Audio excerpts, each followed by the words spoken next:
Pagi dan salam sejahtera semua kepada para pelajar. Hari ini kita bertemu. Kamu masih di talian kan? Masih ada di talian kan? Walaupun jadi Terminator si Angel. Okey. So hari ini kita akan cuba bincang tentang bab 9 seperti mana bahan yang telah cikgu kongsikan pada grup Telegram ataupun pada YouTube. Jadi kita tidak ingin buang masa, kita akan teruskan sahaja perbincangan. Sekiranya kamu ada sebarang soalan, teruskan sahaja kemukakan sepanjang pembentangannya. Ini hari ini sedikit sibuk sebab keputusan peperiksaan semester 3 keluar. Jadi macam-macam lah mesej yang akan masuk. Okey, cikgu disable dahulu. Okey, sekejap ya. Share screen.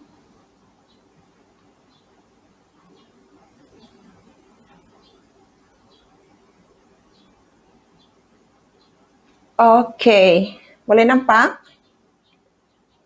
Boleh, Cikgu. Okay. Boleh, Cikgu. Okey, kita teruskan. Jadi mungkin untuk hari ini cikgu akan banyak bertanya kepada pelajar sebab bahan ni cikgu sudah kongsikan kepada kamu sejak hari Jumaat yang lepas. Okey, so hari ini kita lihat kupasan bab 9 teks Sulalatus Salatin Sejarah Melayu. Kita lihat episod yang pertama. Okey, episod yang pertama ialah episod membunuh tanpa memberitahu ke Melaka. Siapa boleh nyatakan kepada cikgu 3 watak penting dalam episod ini? Sultan Ibrahim, Laksamana, sama Sultan Alauddin juga. Ya, keluar sendiri tu cikgu punya apa. Ada Sultan Ibrahim, Laksamana Hang Tua dan Sultan Alauddin Rayat Shah. Pada waktu ini raja kita masih lagi Sultan Alauddin Rayat Shah. Cikgu hairan kenapa ni ada masih pointer cikgu sekejap ya. Kejap. Rasanya cikgu sudah, tidak apa, kita teruskan saja. So kita lihat seperti biasa cikgu selalu ajar kamu untuk memaham Sulalatus Salatin episod by episod. Apa yang kita akan buat ialah kita keluarkan watak penting dan kita lihat apa peristiwa yang berlaku pada watak. Okey, jadi cara ini sebenarnya dia akan lebih memudahkan pemahaman kamu. Sebab itu pada setiap slide perbincangan cikgu ini, kamu akan nampak cikgu keluarkan watak dan peristiwa. Baik, Sultan Ibrahim ini kita tahu ialah Raja Siak dengan menteri dia, Perdana Menteri dia Tun Jana Pakibul. Okey, Raja Siak ini, Sultan Ibrahim telah menyuruh Tun Jana Pakibul untuk membunuh seorang pesalah tanpa memberitahu ke Melaka. Okey, jadi waktu itu Sultan Alauddin Rayat Shah murkalah apabila mendapat tahu bahawa Sultan Ibrahim ini membunuh seorang pesalah tanpa memberitahu ke Melaka. Siapa boleh bagi tahu cikgu kenapa Sultan Alauddin Rayat Shah murka apabila Sultan Ibrahim membunuh pesalah dia tanpa memberitahu ke Melaka? Hello. Ya, siapa? Angel. Kenapa Angel? Dia buat kesalahan yang kecil saja. Okey, selain dia buat kesalahan kecil, kenapa Sultan marah? Selain itu Angel.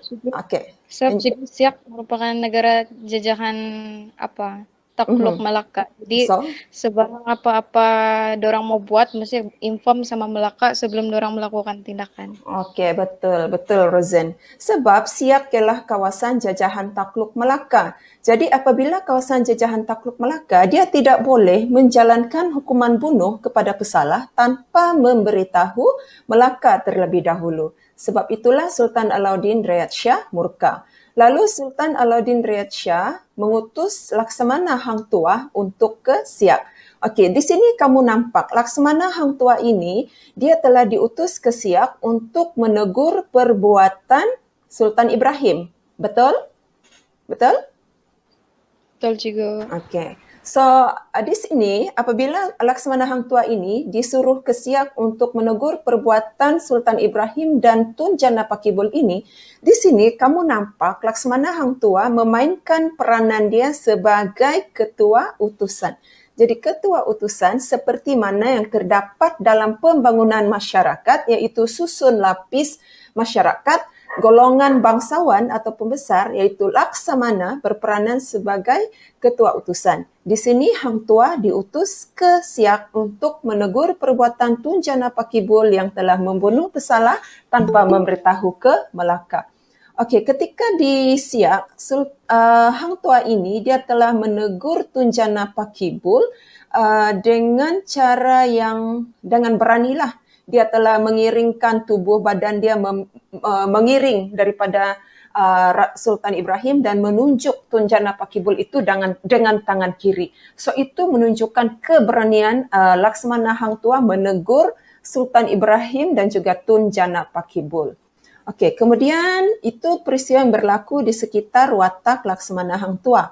Watak ketiga Sultan Alauddin Riyad Shah dalam bab ini, episod ini, dia telah merajakan putranya Raja Menawar. Ingat nama ini, Raja Menawar di Kampar. Okey, Raja Menawar dirajakan di Kampar bergelar Sultan Menawar Shah dan Sultan Alauddin Riyad Shah mewasiatkan agar Raja Mamat dijadikan Raja Melaka apabila baginda Sultan Alauddin Riyad Shah ini mangkat. Okey, Sofa boleh faham? Boleh juga. Ada soalan untuk bahagian ini? Ada soalan? Ada soalan? Ada soalan? Tak ada? Tak ada. Tak ada? Okey, siapa yang jawab I tu? Siapa tu? Dena je. Dena. Okey, Dena. So, kita beralih ke episod kedua, pemerintahan Sultan Mahmud Shah. Siapa ni Sultan Mahmud Shah? Anak Sultan Alauddin Riyad Shah. Namanya? Nama asalnya? Raja Mamat. Raja Mamat. Pandai. So, di sana ada Angel, ada Mary, ada Rosen. Betul kan? Selek Okey. pun ada juga. Oh, ada si Selek. Hai Selek, apa kabar kamu Selek? Sehat? Baik juga. Syukur. Okey, baik, kita teruskan pemerintahan Sultan Mahmud Shah. Okey, di dalam ini kamu ada 5 watak penting. Sebutkan. Satu siapa? Satu. Sultan Alauddin. Kedua, laju. Oh, cikgu punya slide. Malas juga. Dia punya naik sendiri. Ini laju. Okey. Malasnya Rosen. Dia ada break-break kok dia. Okey. So, betul lah. Sultan Alauddin Riyad Shah, Sultan Mahmud Shah. Kau tengok dia jalan terus. Bendahara Paduka Raja, Laksamana Hang Tuah dan juga Raja Tua. Kamu ada 5 orang watak penting. So, kita akan lihat siapa watak ini dan apa peristiwa yang berlaku di sekitar watak-watak ini. So, ingat cara cikgu ajar kamu untuk Sulalatus Salatin dan juga untuk SBKL ini, kamu ambil watak penting, keluarkan watak penting dan cari apa peristiwa penting yang berlaku di sekitar watak. Confirm kamu akan senang faham, senang ingat jalan cerita. Okey? Okey, so sekarang kita lihat apakah peristiwa yang berlaku di sekitar watak Sultan Alauddin Riyad Shah. Dia telah berwasiat kepada Raja Mamat. Okey, malas cikgu ni bila dia bergerak-gerak ni. Rosen. Ya, cikgu. Malas cikgu, apa wasiat pertama dia tadi? Cikgu tutup dulu. Cepat kau cakap, cepat. Sabar dalam memelihara rakyat. Sabar dalam memelihara rakyat. Kedua, siapa mau jawab? Cepat. Rosen lagi. Okay. Cepatlah Rosen, mau Serahkan diri kepada Allah. Mendahulukan pekerjaan Allah daripada pekerjaan dunia. Okey, siapa lagi? Nombor 3, Angel, cepat. Menyerahkan diri kepada Allah, si Angel. Nombor 4, apa? Jangan membunuh. Si Dena. Jangan membunuh rakyat yang walau sebesar mara. Betul. Dalam binasa. Okey, yang kelima apa? Cepat. Jangan membunuh rakyat yang tidak berdosa. Itu siapa? Teresa. Muncul sudah si Amoy. Begitulah Moy. Jangan bertapuk di Korea saja. Okey, betul. Jangan membunuh rakyat yang tidak berdosa kerana nanti kerajaan Sultan Mahmud Shah itu akan binasa. So ini antara wasiat Sultan Alauddin Riyad Shah kepada putranya Raja Mamat yang nanti akan menjadi raja bergelar Sultan Mahmud Shah. Dia kenalah sabar memelihara rakyat, dahulukan pekerjaan Allah daripada pekerjaan dunia, serahkan diri kepada Allah, jangan aibi rakyat walau semana besar pun dosanya, kalau perlu dibunuh, bunuh mengikut hukum syarak. Jadi yang syarat wasiat yang keempat ini, kalau kamu masih ingat, dia sama kan macam wa'ad yang dimeterai pada zaman Sri Tribuana. Ingat Sri Tribuana? Ingat Sri Tribuana? Ingat, Cikgu. Oke, Mary. Mary, Sri Tribuana tuh kawin dengan siapa, Mary?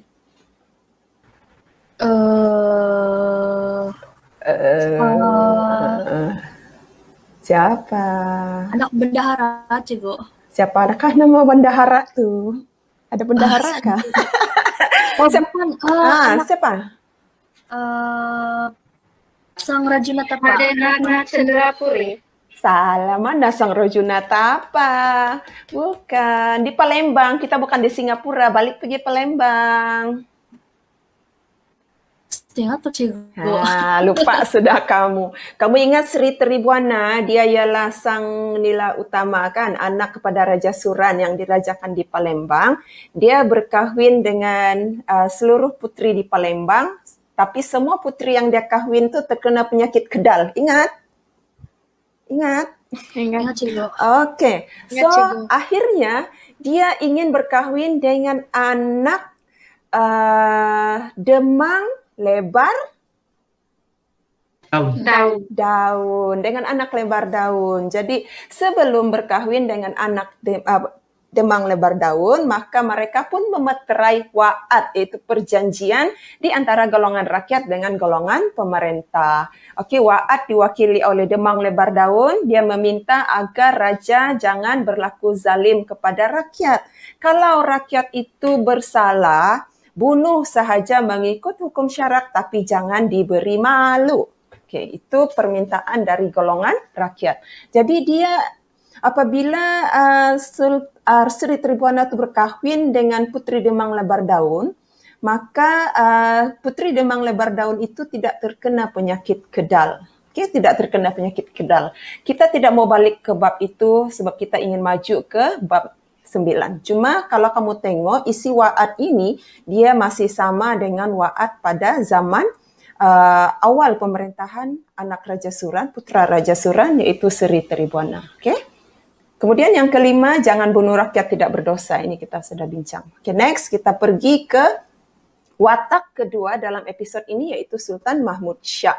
Sultan Mahmud Shah ini, dia merupakan anak kepada Sultan Alauddin Riyad Shah, bergelar Raja Mamat. Apabila jadi Raja Melaka, dia pun bergelar Sultan Mahmud Shah. Oke, ada satu peristiwa, dia telah menjatuhkan hukuman bunuh kepada seorang pesalah yang melakukan kesalahan kecil kerana dia disuruh oleh Sri Maharaja. Siapa itu Sri Maharaja? Siapa nama dia? Mutahir. Siapa yang jawab nih? Zulika. Tuh. Tidak, satu je. Zen, tidak kan Zen? Ada juga. Zen, jangan kau lupa menjawab. Zen, okey. Zen ni sekarang mendahului Liga nih. Okey, Tun Mutahir betul. Apa jawatan Tun Mutahir pada waktu ini? Temenggung. Betul, Rosen. Temenggung. Temenggung Sri Maharaja. Jadi, Temenggung ini meminta agar Sultan Mahmud Shah menjatuhkan hukuman bunuh kepada seorang pesalah di Melaka, padahal waktu itu kesalahan yang dilakukan oleh pesalah ini hanyalah kecil.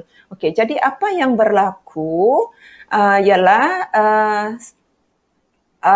Bendahara Paduka Raja dalam episod yang ini, dia sebenarnya tegur dengan dengan Temenggung Sri Maharaja, perbuatan Sri Maharaja ini yang menyuruh Sultan Mahmud Shah menghukum pesalah yang melakukan kesalahan kecil ini dengan hukuman bunuh. Tapi nanti kita lihat pada watak selepas inilah.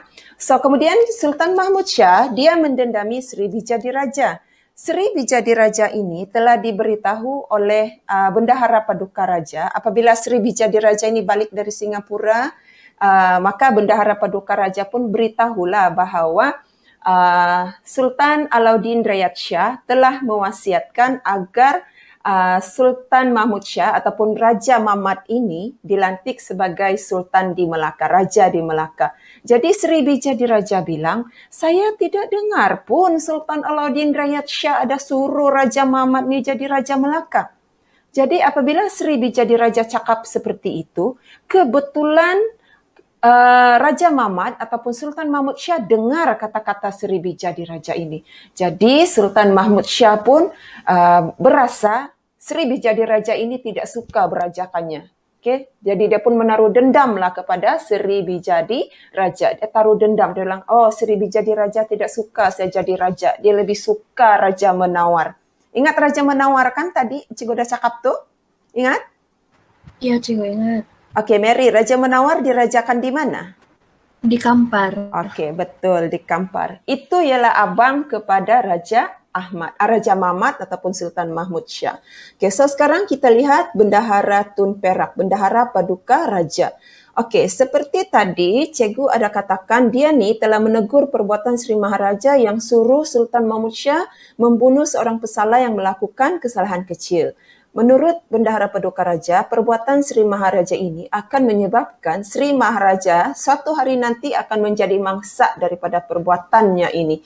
Sebab pada waktu raja itu baru memerintah, Sultan Mahmud Shah baru memerintah, di awal pemerintahan, Sri Maharaja sudah dedahkan perbuatan membunuh, menghukum bunuh kepada pesalah biarpun pesalah itu baru melakukan kesalahan kecil.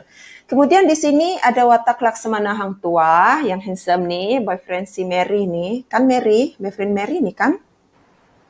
Ya kan? Oh bukan kah? Kamu tidak mau kah? Ya, kalau saya tidak mau jugalah. Saya tidak mau Hang Tua. Belum saya jumpa boyfriend saya. Okey, so Bendahara Paduka Raja dan Laksamana Hang Tua, mereka ini menjaga Sultan Mahmud Shah yang sakit buang air besar. Dalam episod ini, Sultan Mahmud Shah sakit buang air besar. Apa itu sakit buang air besar kalau pemahaman kamu? Siapa mau jawab? Sembelit. Sembelit, pandai Rosen. Apa lagi? Mary? Cirit-birit. Buasir. Okey, cirit-birit. Buasir. Rex kata. Ya, Cikgu. Okey, Rex, terima kasih respon. Rex, dia bukan buasir. Cuba Google apa itu buasir. Sakit buang air besar, dia cirit-birit. Dia macam sembelit jugalah. Balik-balik pergi tandas, buang air. Okay? So, Sultan Mahmud Shah ini sakit buang air besar, maka dijaga oleh Bendahara Paduka Raja dan Laksamana Hang Tua dengan sepenuh hati. Di sini kamu nampak kebaktian kedua-dua watak pembesar ini yang mana mereka berbakti kepada Raja dengan menjaga Sultan Mahmud Shah yang sakit buang air besar. So, kita tengok. Okey, mereka berdua ini juga telah melarang Raja Tua yang ingin membunuh Sultan Mahmud Shah daripada mendekati Sultan Mahmud Shah demi keselamatan Sultan Mahmud Shah. SMS tu Sultan Mahmud Shah, bukan sistem apa ni, short messages service. Bukan. So Sultan Mahmud Shah.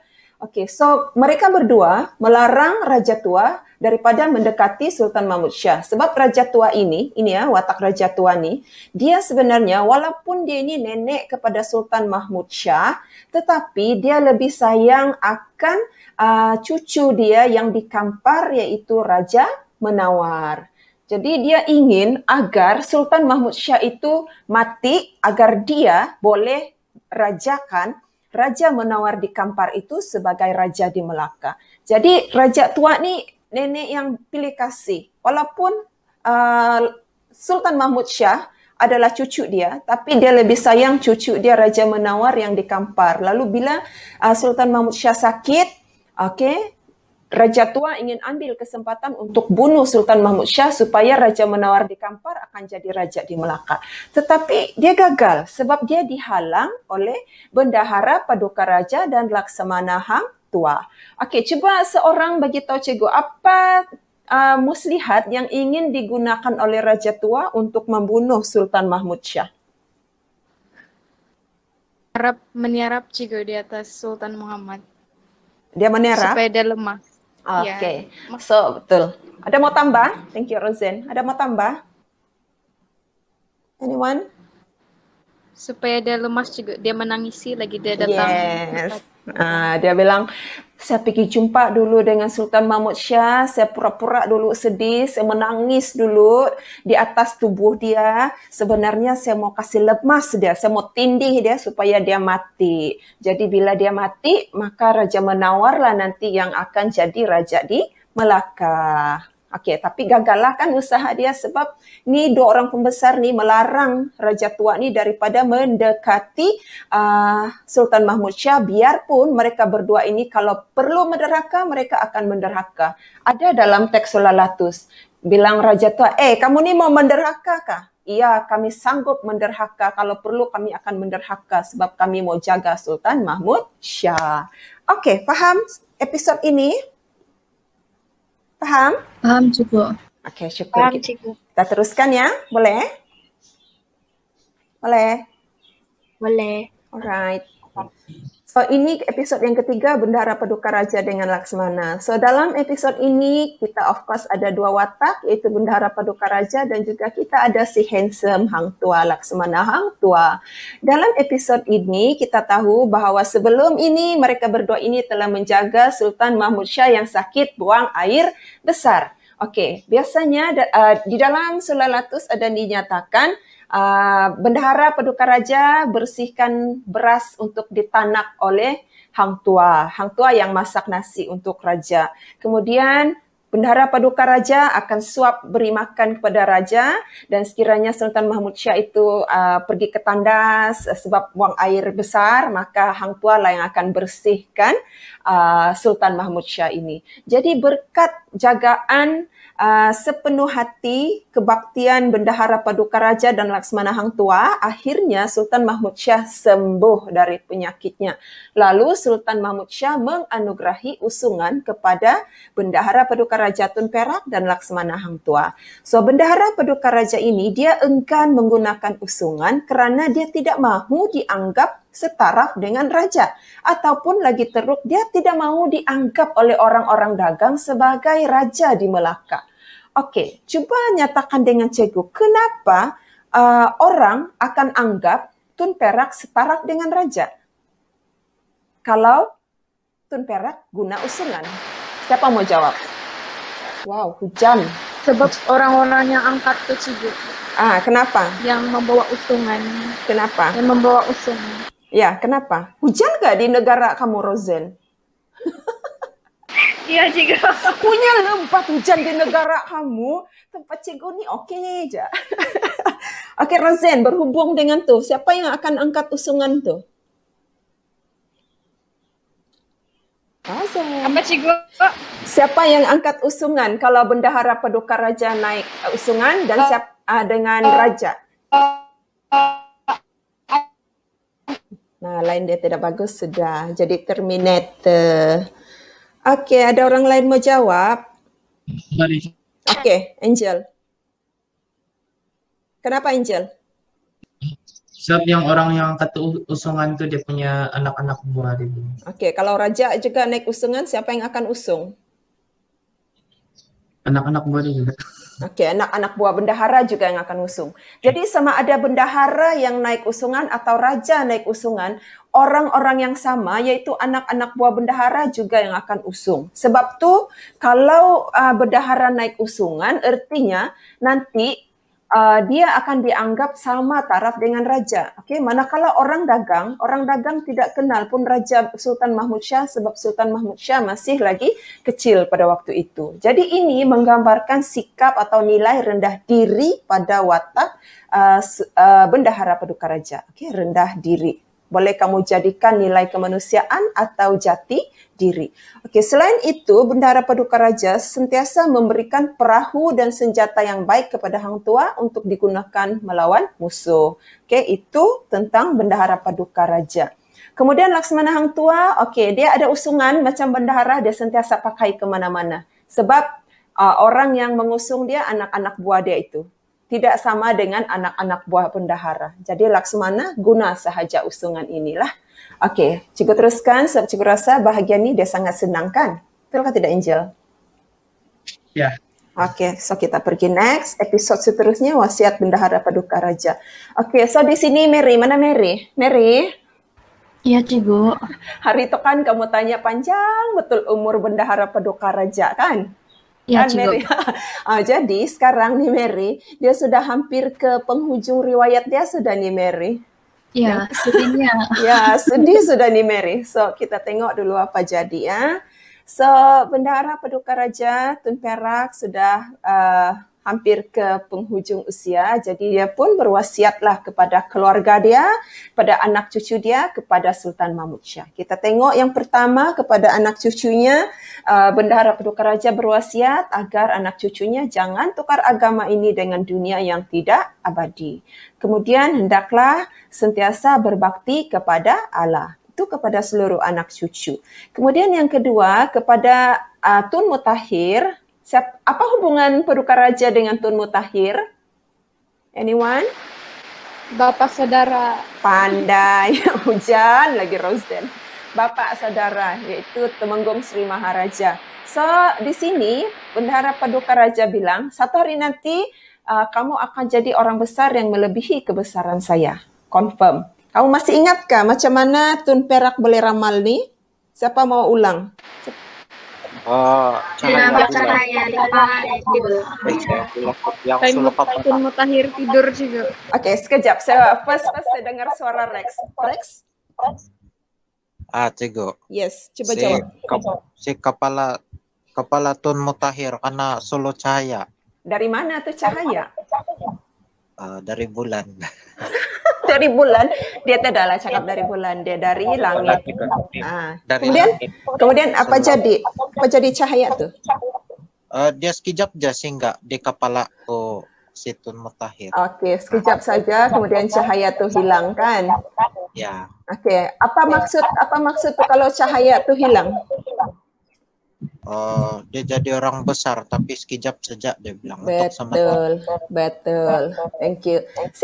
Siapa tadi mau jawab tuh Selek kah? Yang tadi ada suara. Deng. Ya, Cikgu. Oke, mana sudah dia? Apa tuh? Oke. Tadi macam apa yang menyebabkan Bendahara Paduka Raja ramal Tun Mutahhir ni akan jadi orang besar melebihi kebesaran dia? Bagaimana dia boleh ramal?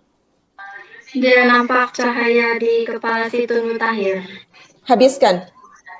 Dia nampak cahaya di kepala Mutahhir dari langit, tapi sekejap saja tuh cahaya dia. Jadi maksud dia si Tun Mutahhir ini dia akan jadi orang besar melebihi kebesaran si Bendahara Paduka Raja. Tetapi hanya bersifat sementara. Sementara saja. Oke, betul. Terima kasih. So next ada pesanan yang kedua. Kata Tun Perak kepada Tun Mutahhir, jangan kau bangga-banggakan diri kau sebagai bapak saudara raja, nanti kau kena bunuh orang. Itu dia cakap. Macam mana Tun Mutahhir ini jadi bapak saudara kepada Sultan Mahmud Shah? Siapa mau jawab? Dia bersaudara dengan Ibu Sultan Mahmud Shah itu Tun Senaja. Oke, pandai ya si Rosen, betul. Tun Mutahhir ini adalah saudara, adik-beradik dengan Tun Senaja, ibu kepada Sultan Mahmud Shah. Artinya Tun Senaja kahwin dengan Sultan Alauddin Riyad Shah. Sebab tu Tun Mutahhir ialah angkol, pacik kepada Sultan Mahmud Shah. Okey, yang ketiga kepada Tun Zainal. Zainal Abidin ni adalah anak kepada Bendahara Paduka Raja. Bilang Bendahara Paduka Raja, kalau kau tidak kerja dari raja, kau pergi saja hutan, kau makan saja sana daun-daun kayu sana, kau boleh hidup juga itu. Dia bilang, dia cakap dengan Raja Zainal begitu. Raja Zainal kepada Tun Zainal macam tu. Kemudian yang keempat kepada Tun Tahir. Tun Tahir ni abang kepada Tun Mutahhir. Jawatan dia di sini apa? Siapa tahu? Apa jawatan Tun Tahir? Selina Radiraja. Itu gelaran dia, Mary. Tapi jawatannya apa, Mary? Bendahara. Jadi Bendahara Paduka Raja tu masih hidup. Kenapa ada Tun Tahir? Penghulu. Teruskan. Penghulu Bendahari. Yes, gitu. Yakin Mary? Penghulu Bendahari. Yakin.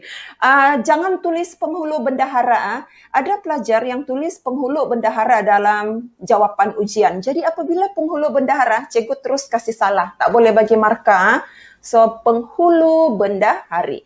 Okey, kemudian wasiat Tun Perak kepada Tun Tahir, dia bilang, Tun Tahir, kau jangan ikut cakap-cakap si Tun Mutahhir sebab nanti kalau kau ikut saja cakap Tun Mutahhir ni, kau ikut saja perbuatan dia, nanti kau pun akan ditimpa musibah. Okey. Kemudian kepada Sultan Mahmud Syah, Tun Perak berpesan agar Sultan Mahmud Syah jangan dengar kata-kata orang tanpa siasat kerana nanti dia akan menyesal dan kerajaan dia akan binasa. Jadi ini berlaku dalam bab berikutnya. Okey, berlaku ni. Sultan Mahmud Syah langgar kata-kata Tun Perak ini menyebabkan akhirnya dia kehilangan negara dia. Okey, nanti kamu akan nampak pada bab yang selepas ini. Mungkin pada bab yang ke-11, ke-12. Okey, faham yang ini? Faham? Faham cikgu. Paham Okay, juga. syukur. Mary, kita punya kelas sampai jam berapa, Mary? Mary? Oh, Mary. Macam pukul 11.30 begitu cikgu. Okey, kalau macam tu cikgu go laju lah. Cikgu mesti habiskan bab ini. Okey, kemudian kita ada Tun Perpati. Tun Perpati Putih ini ialah adik kepada Tun Perak. Okey, dia dilantik sebagai bendahara menggantikan Bendahara Paduka Raja bergelar Bendahara Putih. Okey, Tun Perpati Putih ini seorang bendahara yang boros. Buktinya dia buang lilin. Kalau lilin tu tinggal sejengkal lagi, dia tidak mau guna, dia buang dan dia guna lilin baru. Kemudian ada juga pada episod lain dalam bab ini dinyatakan dia tidak mahu guna tikar yang sudah koyak ataupun bocor. Ada sedikit saja bocor pada tikar tu, dia tidak mau guna, dia buang, dia guna tikar baru. So ingat sekarang kamu punya bendahara sudah ada 3 orang. 1 bendahara Seriwak Raja, bukan 3, 4. 1 bendahara Seriwak Raja di awal cerita Melaka tu yang bunuh diri dengan minum racun. Kemudian yang kedua Sri Naradiraja Tun Ali. Kemudian yang ketiga Bendahara Paduka Raja Tun Perak dan sekarang yang keempat Bendahara Tun Perpati Putih. Okey, itu tolong ingat. Kemudian kamu ada watak Seri Rama. Seri Rama ini ialah Panglima Gajah di Melaka. Apabila dia meninggal dunia, jawatan Panglima Gajah ini digantikan atau diambil oleh anaknya yang juga menggunakan gelaran Seri Rama. Ingat sahaja, Seri Rama itu Panglima Gajah. Okey, Panglima Gajah. Kemudian kamu ada juga watak Sultan Mahmud Syah dalam episod ini di mana dia telah berkahwin dengan putri Sultan Muhammad di Melaka. Ingat Sultan Muhammad tu Raja Muhammad yang bukan di Melaka, di Pahang. Ingat Sultan Muhammad ialah pacik dia, iaitu ayah dia punya abang. Sultan Alauddin Riyad Shah punya abang yang dibuang ke Pahang kerana membunuh Tun Besar. Jadi sekarang Sultan Mahmud Syah kahwin dengan sepupu dia, iaitu putri Sultan Muhammad Syah dan dapat seorang putra dinamai Raja Ahmad dan 2 orang puteri. Okey, faham? Faham cikgu. Ada soalan kah? Ada soalan? Ya ada cikgu. Okey, kita teruskan. Thank you Mary respon. Episod seterusnya nyaris lembing diterbangkan ke dada. Ini best episod ni. Di sini kamu ada watak Sultan Mahmud Syah dan juga watak Tun Biajit. Okey, apa yang Sultan Mahmud Syah buat di sini ialah dia telah pergi mengganggu isteri Tun Biajit ketika Tun Biajit berada di Merbah. Okey. Lalu apa yang terjadi ialah perbuatan Sultan Mahmud Syah yang mengganggu istrinya ini dilihat atau didapati oleh Tun Biajit ketika dia balik ke rumah. Waktu itu Sultan Mahmud Syah baru turun dari rumah ingin balik ke istana dan dilihat oleh Tun Biajit. So Tun Biajit, ini Tun Biajit. Tun Biajit ialah anak kepada Laksamana Hang Tuah. Jadi apabila Sultan Mahmud Syah ini, dia nampak Sultan Mahmud Syah ini ganggu isteri dia, baru mau balik ke istana pada waktu malam dari rumah dia.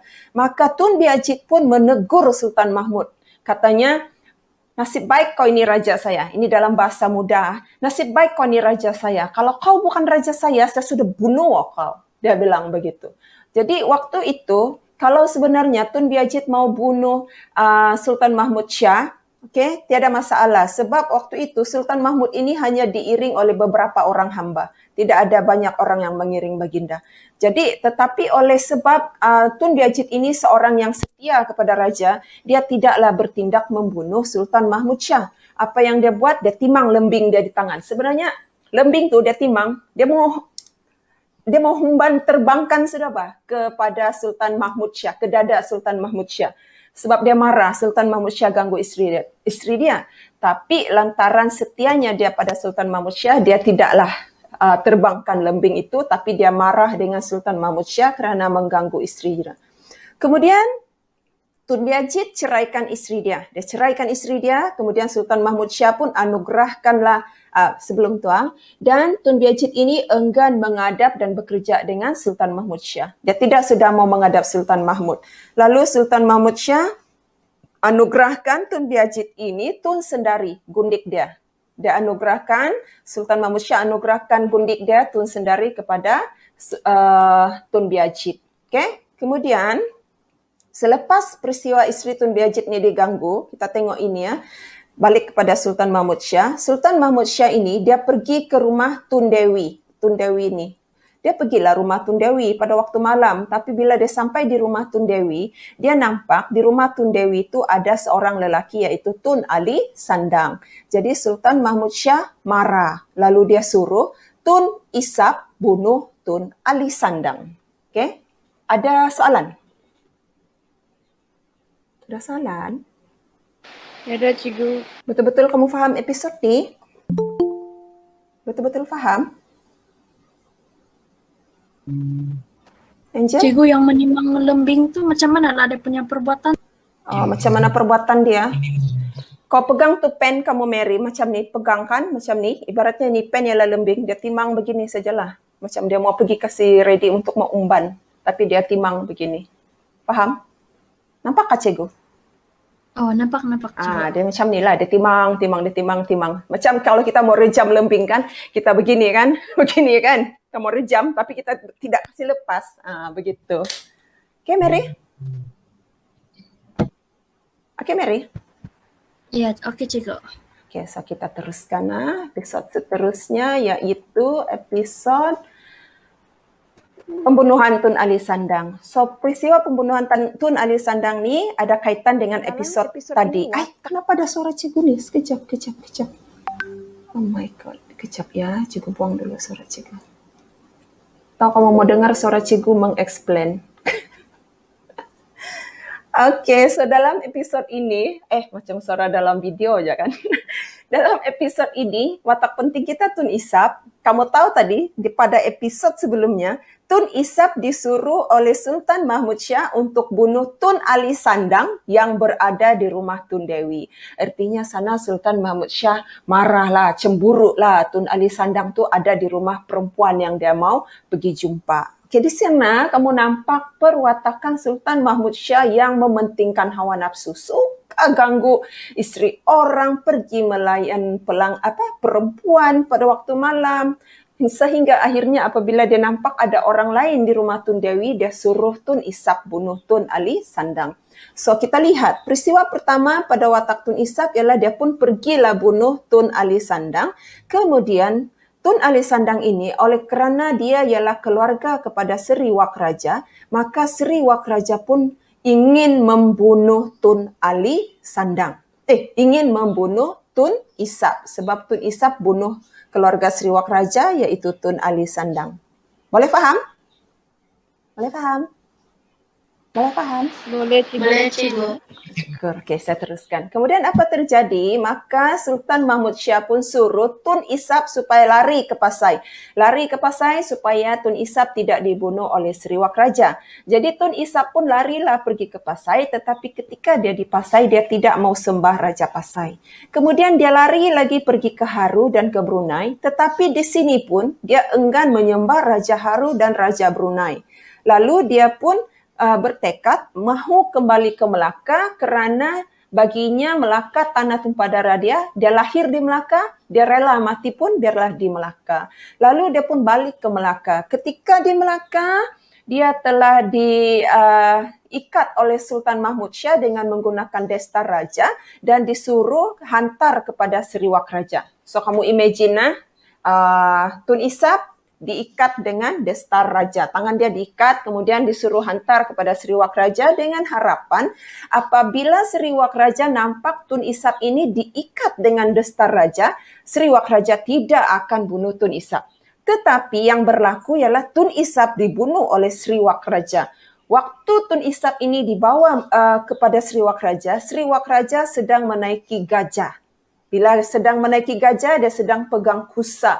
Kusa itu ialah tongkat yang digunakan untuk mengendalikan gajah. Di hujung tongkat itu ada besi, ada cangkuk besi. Jadi bila Tun Isap ini dibawa berjumpa dengan Seriwak Raja pukul atau palu kepala Tun Isap itu dengan kusa tadi yang ada cangkuk besi itu sehingga bocorlah ubun-ubun Tun Isap dan Tun Isap pun mati. Napatay na siya. Bisa ngerti episode ini? Ya, Cikgu. Senang saja nih. Yes. Cikgu, itu Tun Ali Sandang ba, Cikgu? Dia adik keluarga Seriwak Raja atau dia anak Tun Perak, Cikgu? Tun Ali Sandang di sini dia bukan anak Tun Perak, dia ialah keluarga Seriwak Raja. Oke, Rosen? Oke, Rosen? Rasa oke lah tuh. Oke.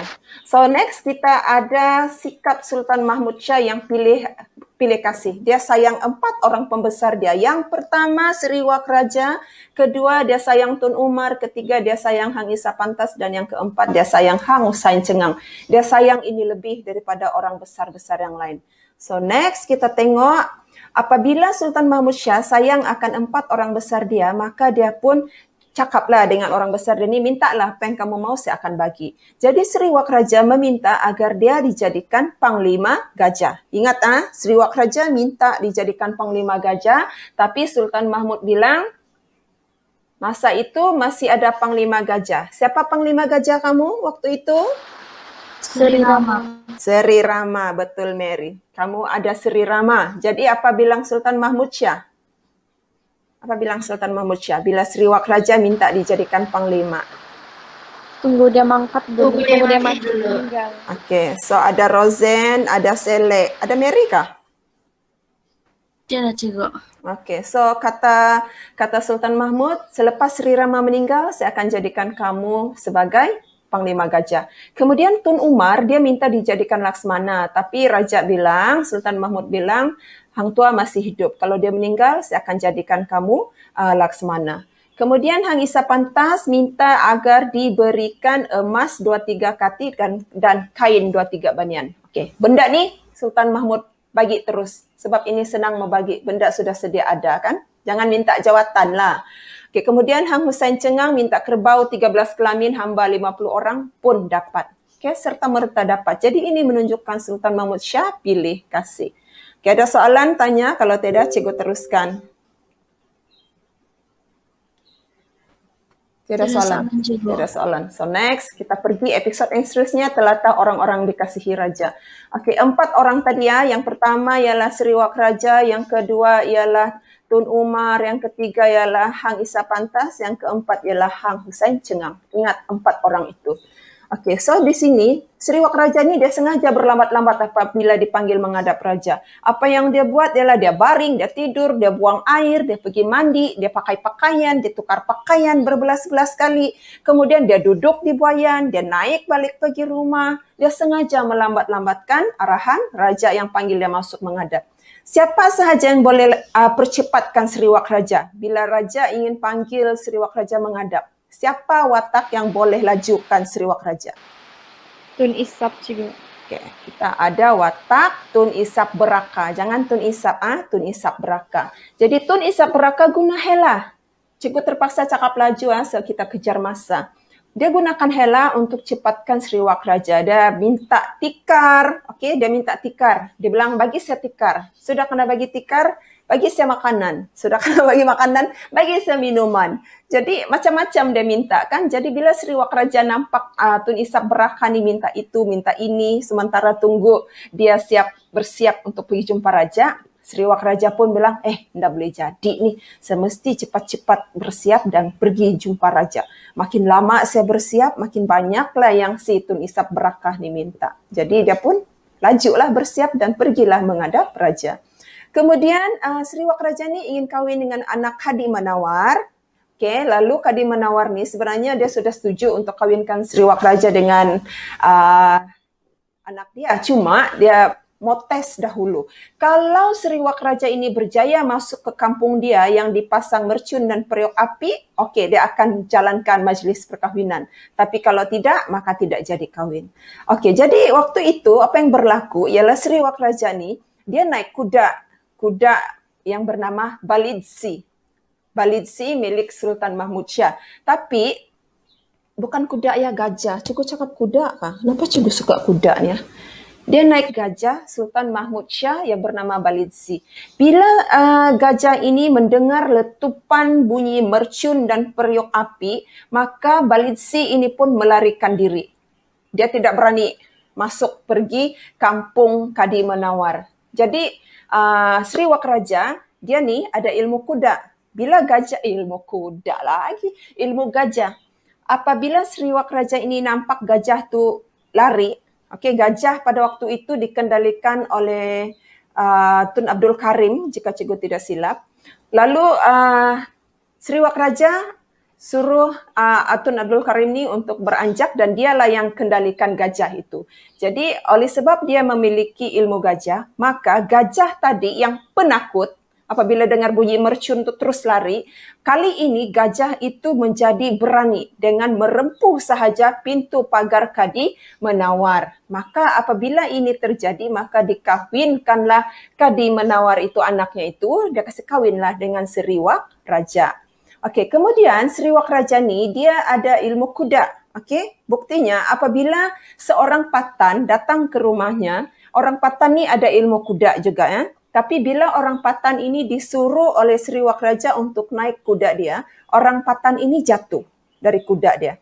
Kemudian Seriwak Raja suruh anak dia, Tun Umar, naik kuda yang sama dan kuda itu menari. So di sini kamu nampak Seriwak Raja dan Tun Umar itu ada ilmu kuda. Okey, boleh? Boleh? Boleh, Cikgu. Okey, kemudian kita lihat Tun Umar. Tun Umar ini Tun Umar lain, bukan Tun Umar anak Seriwak Raja. Okey, ini Tun Umar lain.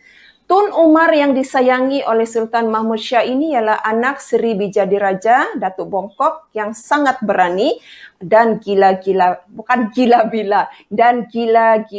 bahasa. Okey, Tun Umar ini tidak boleh dibunuh dengan senjata musuh, sebab itulah dia jadi berani. Oleh sebab dia tidak boleh dibunuh oleh musuh, maka dia jadi berani. Okey, kemudian yang ketiga, kamu ada Hangisa Pantas. Hangisa Pantas ni, dia seorang yang pantas dalam tindak tanduknya. Contohnya, dia boleh berpijak pada titi. Titi itu ialah kayu yang dijadikan macam jambatan kecil untuk menyeberang dari satu kawasan ke satu kawasan yang dipisahkan oleh sungai. Jadi Hang Isa Pantas, dia pijak kayu titi itu. Kayu titi itu dia tergoyang-goyang lah, teroleng-oleng, goyang-goyang. Tetapi Hang Isa Pantas boleh menyeberang ke sungai Melaka itu dengan menggunakan titi itu tanpa membasahkan kura-kura kaki dia. Okay. Kemudian Hang Isa Pantas juga telah membuat layang-layang yang diletakkan dengan serbuk kaca. Jadi layang-layang milik Hang Isa Pantas ni bila dia naikkan ke udara dan bergesel dengan layang-layang Raja Ahmad, maka layang-layang Raja Ahmad akan putus. Okey, sebelum ini orang-orang Melaka kalau main layang-layang, okey, bila diorang kasi naik layang-layang diorang dan Raja Ahmad kasi naik layang-layang Raja Ahmad, layang-layang orang Melaka tu akan jatuh. Sebab layang-layang Raja Ahmad ni besar. Jadi orang Melaka tidak bolehlah main layang-layang. Jadi Hang Isa Pantas buat layang-layang, dia letak serbuk kaca. Bila dia punya layang-layang tu bergesel dengan layang-layang Raja Ahmad, putuslah layang-layang Raja Ahmad. Jadi bolehlah orang Melaka main layang-layang. Okey, watak keempat Hang Musan Cengang, dia ingin kahwin dengan anak Hang Uso. Dia sangat berkira dalam perbelanjaan dan dia kuat makan. Okey, buktinya dia larang orang angkat makanan di majlis perkahwinan dia kerana dia masih belum puas makan. Dia bilang, jangan dulu kamu angkat tu makanan sebab saya masih mau makan. Banyak duit saya habis untuk bayar belanja kahwin, jadi saya mau makan. Jadi dia pun berhabis makan, berhabis makan sambil dia duduk di atas berlutut lah, makan sambil berlutut. Jadi orang-orang yang nampak cara dia ini pun ketawa-ketawa lah. Okey, itu 4 orang watak kesayangan raja. Boleh faham? Ada soalan? Boleh, Cikgu.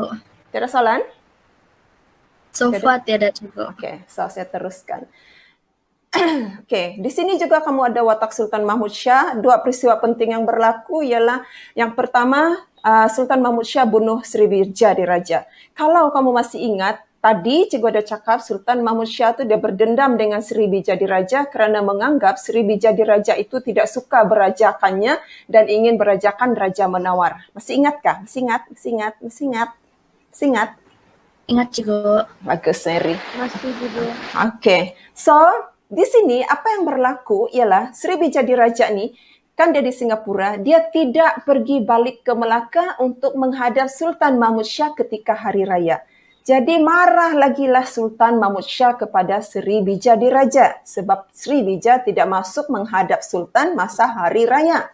Jadi Srivijaya Diraja pun bilang, ampun Sultan, dia bilang saya alpa sebab saya tidak nampak ada bulan timbul. Jadi saya ingat belum hari raya. Tapi Sultan Mahmud Shah tidak terima alasan Srivijaya Diraja ini. Sebab Sultan Mahmud Shah masih ingat lagi kata-kata Srivijaya Diraja yang pada episod sebelum ini, yang mana Srivijaya Diraja bilang, saya tidak dengar pun Sultan Alauddin Riyad Shah melantik Sultan Mahmud Shah ini sebagai Raja di Melaka. Jadi di sana kan dia berdendam. Jadi bila Sultan Mahmud Shah ini sudah berdendam, kesalahan Srivijaya Diraja yang tidak masuk menghadap ini dijadikan alasan untuk dia bunuh Srivijaya Diraja. Sebab bagi dia, Srivijaya Diraja tidak suka berajakan dia. Jadi Srivijaya pun tanyalah, takkanlah saya dibunuh kerana saya tidak masuk menghadap pada hari raya? Terus Sultan Mahmud pun kasihlah surat yang mengandung 5 dosa Srivijaya Diraja yang menyebabkan dia dihukum bunuh. Akhirnya Srivijaya Diraja pun dihukum bunuh. Jadi ini satu peristiwa penting yang menunjukkan sisi negatif Sultan Mahmud Shah yang seterusnya, yaitu pendendam. Tolong ingat. Kemudian peristiwa penting yang kedua pada watak Sultan Mahmud Shah dalam episod ini ialah dia ingin belajar kitab maklumat daripada Maulana Yusuf dan dia mendatangi rumah Maulana Yusuf sebanyak 2 kali. Kali pertama dia naik gajah, dia diiring oleh banyak pengiring dan menggunakan gelaran yang dipertuan. Yang dipertuan ni artinya sultan. Bila ini dilihat oleh Maulana Yusuf, maka Maulana Yusuf pun tutup pintu rumah dia tidak mahu terima Sultan Mahmud Shah belajar kitab maklumat. Kemudian Sultan Mahmud Shah balik ke istana, kemudian pada waktu malam dia datang lagi ke rumah Maulana Yusuf. Kali ini dia berjalan sendiri, dia tidak naik gajah, dia berjalan sendiri, dia ditemani oleh 2 orang budak, tiada pengiring, 2 orang saja budak dia bawa, dan dia bawa sendiri kitab maklumat. Okey, kemudian dia menggelar dirinya Fakir Mahmud. Okey, menggelarkan dirinya Fakir Mahmud. Apabila dia menggelar dirinya Fakir Mahmud, bermakna Sultan Mahmud Shah ini telah merendahkan dirinya. Itu jati diri dia. Itu nilai kemanusiaan. Positif, sisi positif Sultan Mahmud Shah merendah diri, iaitu menggelar dirinya Fakir Mahmud untuk belajar kitab maklumat daripada Maulana Yusuf. Melihat kesungguhan Sultan Mahmud Shah ingin belajar ilmu agama ini sehingga sanggup merendahkan diri, bergelar Fakir Mahmud, akhirnya Maulana Yusuf terima Sultan Mahmud Shah untuk belajar kitab maklumat daripadanya. Okay, so sini sisi positif Sultan Mahmud Shah ialah mementingkan ilmu agama, 1, kedua merendah diri. Negatifnya Sultan Mahmud Shah di sini ialah pendendam. Okey, so cikgu rasa okey ya, tidak masalah, cikgu teruskan ya. Boleh ya? Boleh cikgu. Okey, ini episod terakhir. Last sudah ni kan Mary, Manjung dan Kelantan diserang? Betul tak? Okey, dalam episod Manjung dan Kelantan diserang, kita ada 3 watak. Iaitu Paduka Tuan, kedua Sri Maharaja, ketiga Bendahara Putih. Okey, Bendahara yang Paduka Tuan ni, dia kena suruh serang Manjung. Kerana Manjung pada waktu itu enggan bermuafakat dengan Berwas. Lalu Manjung pun diserang oleh Paduka Tuan. Okey, Manjung kalah. Kemudian Raja Berwas ini dirajakan di Manjung bergelar Tun Arya Bija Diraja. Okey. Kemudian Srivijaya Diraja dia telah disuruh oleh Sultan Mahmud Shah untuk menyerang Kelantan kerana Kelantan enggan menyembah Melaka. Jadi Sri Maharaja pun berjayalah kalahkan Kelantan, lalu tawan 3 orang putri Kelantan dan dibawa balik ke Melaka. Sultan Mahmud Shah berkahwin dengan salah seorang menteri, Angkelah pula. Sultan Mahmud Shah berkahwin dengan salah seorang putri Kelantan ini, iaitu Putri Onang Kinang. Ingat jangan kamu pergi Onang Kiu, Onang Kiu itu lain. Berkahwin dengan Putri Onang Kinang dan mendapat 3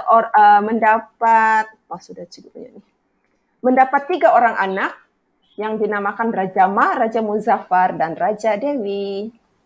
Oke, watak terakhir Bendahara Putih. Siapa nama Bendahara Putih ini? Siapa nama dia? Tun Perpati Putih. Tun Perpati Putih. Oke, ada Mary, ada Selek kan tuh? Iya, Cikgu. Oke, betul. Tun Perpati Putih. Apa hubungan Tun Perpati Putih dengan Tun Perak? Adik-beradik, Cikgu.